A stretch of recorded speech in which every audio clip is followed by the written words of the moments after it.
Today I'm going to show you how to transform your footage from this to this. Let's jump into After Effects. First, duplicate your clip and rename the new layer Roto to keep everything organized. Next, we need to isolate the headlight from the car. Select the Roto brush tool and double-click the Roto layer. Start selecting the headlight and make sure the selection is as smooth and clean as possible. Once you are done, click the freeze button and wait for it to finish processing. While the video is being analyzed, I want to mention 16:am film shake presets, created for speed ramp edits, cinematic edits, and more. Just drag and drop the presets, no plugins or extra installation required. Works seamlessly with Adobe After Effects on both Windows and Mac.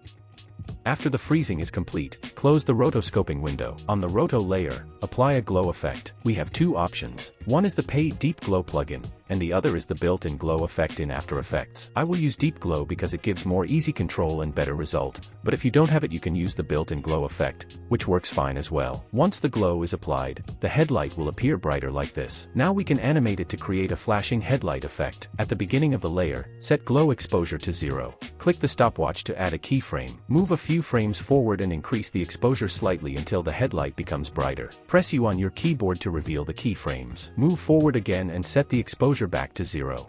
Move forward a few more frames and increase the exposure again. This time you can use a different value to make the headlight brighter, or slightly dimmer if you prefer. Move forward again and set the exposure back to 0. Now preview the result, and after that we can add more effects and adjustments. Everything looks good, but the flashing is a bit too slow. To make it faster, select all the keyframes, hold Alt, and drag them to the left to speed up the animation.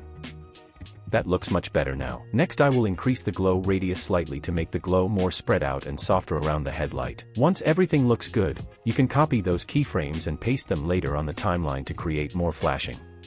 For the duplicated keyframes, I will stretch them slightly to make the timing different from the first flashing animation. Hope you found this video helpful. Thanks for watching, and if you enjoyed it, please give it a like.